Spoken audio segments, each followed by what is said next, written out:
Hello friends, बहुत बहुत स्वागत है आपका हमारे YouTube channel ABC tech institute में।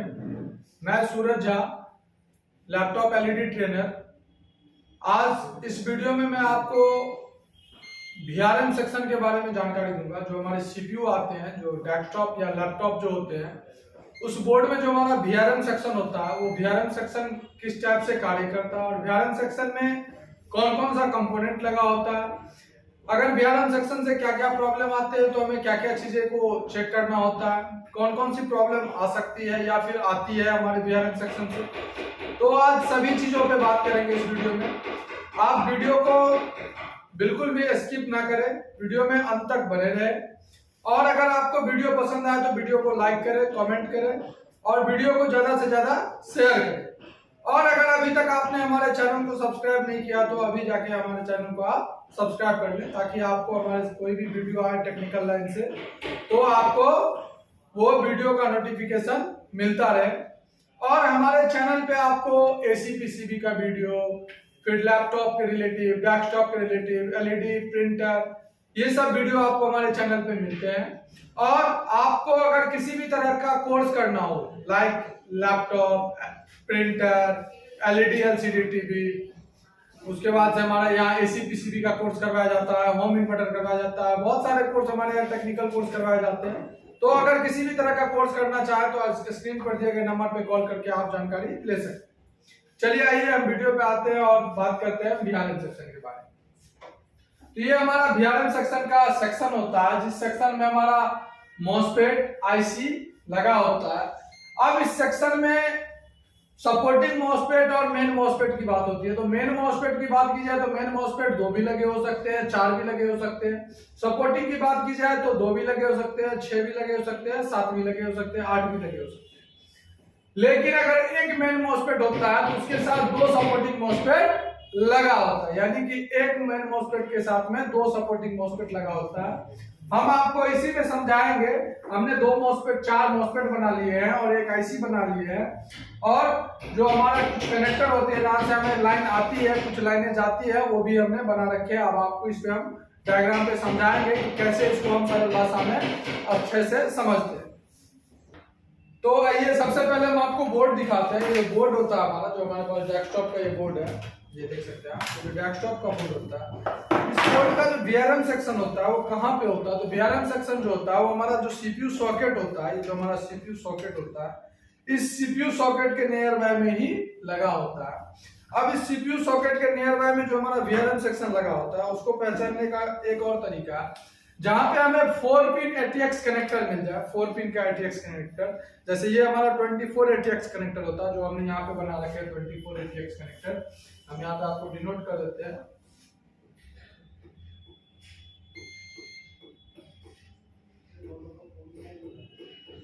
एटीएक्स 24 पिन एटीएक्स ये है। और जो हमारा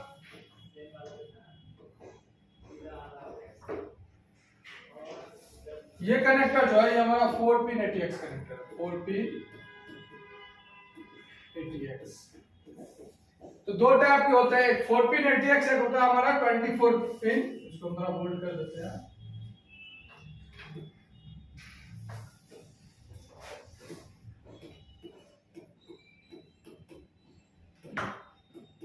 एटीएक्स। अब देखिए, ये 4 पिन एटीएक्स कनेक्टर, ये 24 एटीएक्स कनेक्टर। अब 24 एटीएक्स कनेक्टर जो होता है, यहीं पे हमारा जो पावर सप्लाई, जो हमारा एसएमपीएस पावर सप्लाई लगा होता है डेस्कटॉप में, उसका जो हमारा 24 पिन का एटीएक्स सॉकेट लगता है, वो इसी से फीमेल सॉकेट में लगता है। जो उसका मेल आता है वो इसी फीमेल में लग जाता है। और जो 24 का बाद जो हमारा 4 पिन का एक अलग से सॉकेट दिया गया रहता है, वो सॉकेट हमें यहाँ पे लग जाता है, जो 4 पिन का ये होता है। अब इस 4 पिन में जो होता है वो 2 पिन जो होता है, यानी कि 2 पिन पे 12 वोल्ट आते हैं और 2 पिन पे ग्राउंड की सप्लाई आती है। तो यहाँ जो 2 पिन है, यहाँ जो 2 पिन है, इस 2 पिन पर 12 वोल्ट की सप्लाई आती है। कितना? 12 वोल्ट की सप्लाई आती है, जो कि हमें पॉजिटिव में सप्लाई देखने को मिल जाता है। इसके बाद जो हमारा ये सप्लाई होता है, यहाँ पे हमें ग्राउंड की सप्लाई आती है, यहाँ पे हमें ग्राउंड की सप्लाई आती है। यहाँ पे हमारा जीएनडी आता है, जीएनडी। यानी कि जो ग्राउंड की सप्लाई होती है। अब ये जो 12 वोल्ट ATX कनेक्टर होता है, इस 12 वोल्ट हमारा यहीं से आउटपुट होकर यहाँ पे आता है 12 वोल्ट, जो हमारे ATX कनेक्टर पे आता है। अब इस ATX कनेक्टर पे जो हमारा सप्लाई यहाँ से आता है वो 11 नंबर पिन से, यानी कि यहाँ से हमारा सप्लाई आउट होता है, यहाँ से हमारा सप्लाई आउट होता है, ये सप्लाई हमारा यहाँ से जो आउट होता है, ये सप्लाई, ये देखिए, ये 11 नंबर पिन से और 10 नंबर पिन से, दोनों पिन से सप्लाई आउट होता है, जो कि 12 वोल्ट का प्लस में आता है, जो 12 वोल्ट का सप्लाई यहाँ पे हमें मिल जाता है। अब यहाँ पे जो हमें 12 वोल्ट का सप्लाई मिलता है वही सप्लाई यहाँ भी रहता है और यहाँ भी रहता है, लेकिन दोनों का कनेक्टर अलग अलग रहता है। अब यही 12 वोल्ट का सप्लाई जो है, इस 12 वोल्ट के सप्लाई से हमारे मेन मॉसफेट और सपोर्टिंग मॉसफेट पे सप्लाई दिया जाता है। तो ये हमारा एक मेन मॉसफेट हो गया, मेन मॉसफेट, और इसी मेन मॉसफेट के लिए एक सपोर्टिंग मॉसफेट इसके नीचे में हमने लगा दिया, ये हमारा सपोर्टिंग मॉसफेट, ठीक है। अब ठीक इसी प्रकार से दूसरे साइड भी यही चीज होता है, एक मेन मॉसफेट और उसके साथ एक सपोर्टिंग मॉसफेट, ये हमारा सपोर्टिंग मॉसफेट, हमने इसको शॉर्ट में लिख लिया, मेन मॉसफेट और सपोर्टिंग मॉसफेट। अब मेन मॉसफेट को और सपोर्टिंग मॉसफेट को जो कार्य करवाता है, इन दोनों मॉसफेटों को जो कार्य करवाता है, यानी कि मेन मॉसफेट और सपोर्टिंग मॉसफेट को, वो हमारा ये आईसी होता है। ये आईसी जो हमारा होता है, इस आईसी को हम VRM आईसी के नाम से भी जानते हैं, VRM आईसी के नाम से, या फिर इसको हम कोर आईसी के नाम से भी जानते हैं। अब ये VRM आईसी और कोर आईसी का जो काम होता है, वो काम कैसे होता है, किस टाइप होता है, वो देखिए। इस VRM आईसी को सबसे पहले जो ऑन होने के लिए चीज चाहिए, यानी कि जो सप्लाई चाहिए, वो 12 वोल्ट ATX कनेक्टर से आता है, या फिर 5 वोल्ट जो हमारा ATX कनेक्टर से आता है, जो कि हमारे 22 नंबर पिन से आउट होता है, जो हमारे 22 नंबर पिन से आउट होकर सप्लाई, यहां से सप्लाई हमारा यहाँ पे आ जाता है। ये हमारा सप्लाई जो होता है वो 5 वोल्ट का होता है। अगर इस 5 वोल्ट से ये ऑन हो रहा है तो ठीक है, अगर ये 5 वोल्ट से ना ऑन होके ये सप्लाई 12 वोल्ट से हो रहा है, तो ये हमारा ATX कनेक्टर से सप्लाई आएगा, और ये 12 वोल्ट का सप्लाई यहाँ पर 12 वोल्ट आ जाएगा। अब इसको सप्लाई मिलने के बाद, यानी कि ये दोनों सप्लाई जो है, ये दोनों सप्लाई का एक ही मतलब होता है, ये सप्लाई हमारा VCC सप्लाई होता है। कौन सा सप्लाई होता है? VCC सप्लाई होता है। अब VCC सप्लाई मिलने के बाद इस आईसी को, एक पिन को क्या किया जाता है, ग्राउंड के साथ जोड़ दिया जाता है, एक पिन को GND में जोड़ दिया जाता है, और उसके बाद जो हमारा सप्लाई इस आईसी को आता है, उस आईसी को एक एनेबल सिग्नल आता है। कौन सा सिग्नल आता है? Enable signal. जो एनेबल सिग्नल जो इसको आता है, एनेबल सिग्नल जो आता है, एनेबल, ये हमारा आईओ से आता है, आईओ से आता है, ये हमारा आईओ से आता है। इनेबल जो आता है वो हमारा आईओ से आता है। इस आईओ से इनेबल आने के बाद ये आईसी क्या होता है? ऑन होता है। अब इस आईसी को ऑन होने के बाद जो कार्य होता है, वो सबसे पहले यही 12 वोल्ट से सप्लाई को मेन मॉसफेट पे सप्लाई को दिया जाता है, जो 12 वोल्ट की सप्लाई होती है। अब ये 12 वोल्ट का सप्लाई जैसे इस मेन मॉसफेट पे आ गया, इसके लाइन में नॉन पोलराइज कैपेसिटर भी लगे होते हैं। उसके बाद यही सप्लाई 12 वोल्ट वाला यहां से जाएगा, और ये सप्लाई इस मेन मॉसफेट पे भी आएगा, और यहां भी हमारा नॉन पोलराइज कैपेसिटर लगा होगा। अब ये नॉन पोलराइज कैपेसिटर जो लगा होता है, वो इसके सेफ्टी के लिए लगा होता है। अब ये 12 वोल्ट का सप्लाई जैसे ही मेन मॉसफेट पे आ गया, 12 वोल्ट का सप्लाई जैसे ही मेन मॉसफेट पे आ गया, 12 वोल्ट का सप्लाई जैसे ही मेन मॉसफेट पे आ गया, तो मेन मॉसफेट का कार्य क्या होता है? मेन मॉसफेट का जो सोर्स पिन होता है, यानी कि जो इसका सोर्स पिन होता है, उस सोर्स पिन से सप्लाई हमारे सपोर्टिंग मॉसफेट के ड्रेन पिन पे आता है। यानी कि ये इसका ड्रेन हो गया, ये इसका सोर्स हो गया, और ये इसका गेट हो गया। ठीक इसी प्रकार से सपोर्टिंग मॉसफेट का ये ड्रेन हो गया, ये सोर्स हो गया, और ये गेट हो गया। अब ये जैसे ही इसके सोर्स पे आता है, तो ठीक सेकेंडरी साइड, यानी कि ये प्राइमरी हम इसको मान लेते हैं और इसको सेकेंडरी, यानी कि दो साइड में, या फिर इसको भी आप प्राइमरी मान सकते हैं, इसको भी सेकेंडरी। तो इसका भी वही काम होता है, जो इसका drain source gate, drain source gate, अब इसके सोर्स से भी यहाँ पे हमें 12 वोल्ट की सप्लाई, यानी कि जो भी हमारा सप्लाई है वो यहाँ पे आ रहा है। अब ये सोर्स से जो सप्लाई आ रहा है वो डायरेक्ट नहीं आ रहा है। जब तक इस मेन मॉसफेट का गेट इनेबल नहीं होगा तब तक मॉसफेट का जो हमारा सोर्स होता है, सोर्स पिन होता है, उससे वोल्टेज नीचे की ओर नहीं आएगा, यानी कि सोर्स तब तक इनेबल नहीं होता है। आपको मॉसफेट क्लास पता होगा, मॉसफेट कंपोनेंट मालूम, अगर नहीं पता होगा तो हमारे चैनल पे आपको मॉसफेट का भी एक फुल ट्यूटोरियल वीडियो मिल जाएगा, उसमें आप देख सकते हैं। आइए, अब जैसे ही हमारा सोर्स से ड्रेन पे आएगा तो उसके लिए हमें सबसे पहले क्या चाहिए, मॉसफेट का गेट इनेबल होना चाहिए। तो मॉसफेट का गेट इनेबल जो होगा वो गेट इनेबल कौन करवाएगा, हमारा आईसी, जो हमारा VRM आईसी होता है वो आईसी हमारे मॉसफेट के गेट को इनेबल करवाएगा।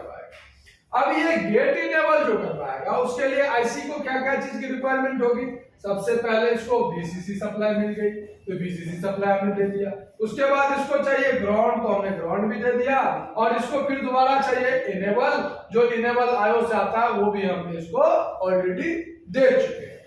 अब इसका कार्य होता है गेट को इनेबल कराना। तो ये सप्लाई यहां से जाएगी और इस गेट को इनेबल करवा देगी।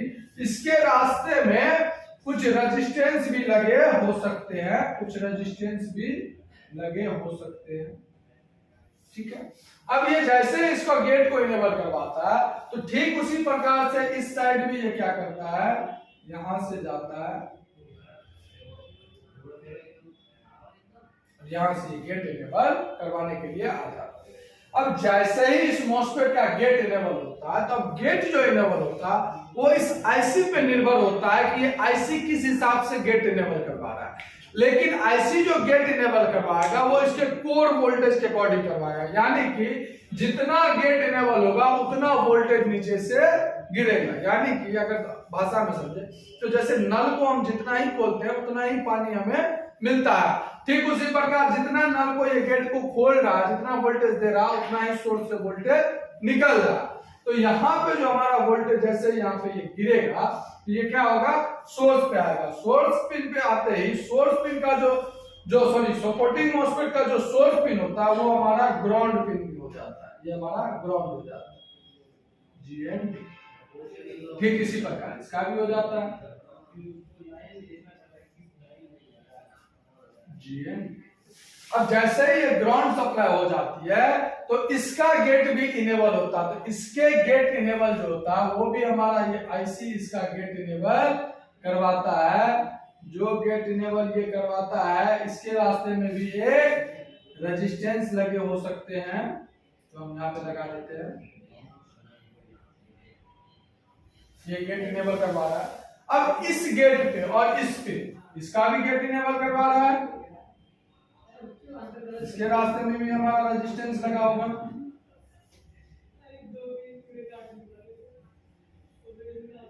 यहां भी रेजिस्टेंस लगा। लेकिन जब हम इसको ऑन बोर्ड चेक करेंगे तो हमारे इस गेट पे, यानी कि जो हमारा सपोर्टिंग का गेट है, यहाँ पे हमें ऑन बोर्ड 0 वोल्ट मिलना चाहिए। दोनों पिनों पे हमें 0 वोल्ट सप्लाई मिलना चाहिए। अगर ये 0 वोल्ट का सप्लाई हमें मिल रहा है, यानी कि गेट पे, सपोर्टिंग के गेट पे 0 वोल्ट मिल रहा है, तो ये हमारा काम कर रहा है। क्योंकि सपोर्टिंग का गेट पे अगर वोल्टेज आ जाता है तो क्या होगा, सपोर्टिंग का ग्राउंड में वोल्टेज चला जाएगा। अगर ये चीजें नहीं आई तो अब आपके दिमाग में आया कि ये वोल्टेज आएगी क्या, तो अब ये वोल्टेज क्या होगी, इसी सोर्स और ड्रेन के बीच से एक आईसी से सप्लाई आके यहां से यहां कनेक्ट होगी और यही सप्लाई यहां से आउट होगी।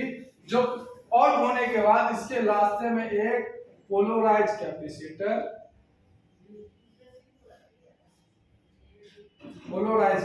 लगे होंगे और इसी पोलराइज कैपेसिटर से ये सप्लाई जाएगी। जो ये सप्लाई कहां चले जाएगी, हमारे VRM सॉकेट पे, यानी कि जो हमारा सप्लाई होता है, जो हमारा CPU सॉकेट होता है, यानी कि जो हमारा ये CPU सॉकेट होता है, इस सॉकेट पे सप्लाई चली जाएगी। तो यहाँ पे हम एक CPU सॉकेट बना लेते हैं, ये हमारा CPU सॉकेट। अब इस CPU सॉकेट पे यही सप्लाई यहां से जाएगी और ये सप्लाई यहां से इस CPU सॉकेट पे चला जाएगा।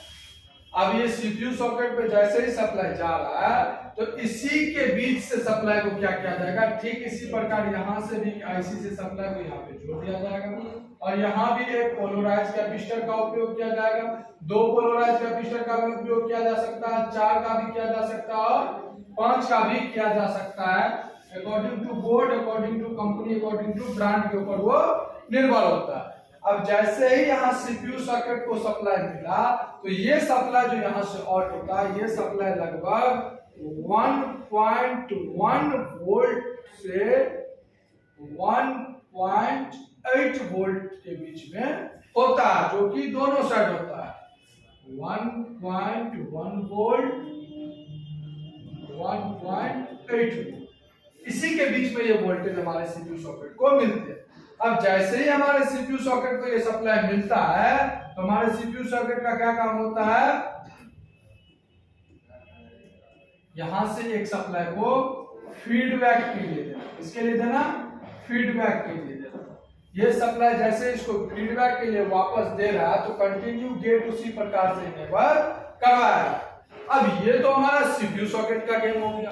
अगर बात हम करते हैं कि अगर मान लीजिए हमें कभी कभी क्या होता है कि हमारा जो सपोर्टिंग पे 12 वोल्ट, यहाँ भी 12 वोल्ट आ रहा है, यहाँ भी 12 वोल्ट आ रहा है, गेट भी इनेबल हो रहा है, सब कुछ हो रहा है, लेकिन फिर भी हमें सीपीयू सॉकेट पे जो कोर वोल्टेज है वो नहीं मिल रहा है। कोर वोल्टेज क्या होता है, नहीं मिलता है। तो उस कंडीशन में आप क्या चीजें चेक करें, तो इससे आने वाला जो मेन प्रॉब्लम की बात की जाए, जो इससे आने वाला प्रॉब्लम सब होते हैं वो कौन कौन से प्रॉब्लम होते हैं, तो प्रॉब्लम की अगर बात की जाए तो इससे जो आने वाला प्रॉब्लम होता है, यहाँ पे हम लिखते हैं प्रॉब्लम।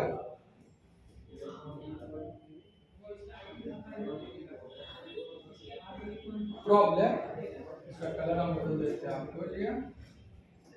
अब देखिए प्रॉब्लम जो आता है एक नंबर पे नो डिस्प्ले, दूसरे नंबर पे बोर्ड डेड, थर्ड नंबर पे ब्लू स्क्रीन, चौथे नंबर पे सीपीयू हैंग और 5वें नंबर पे रीस्टार्टिंग प्रॉब्लम।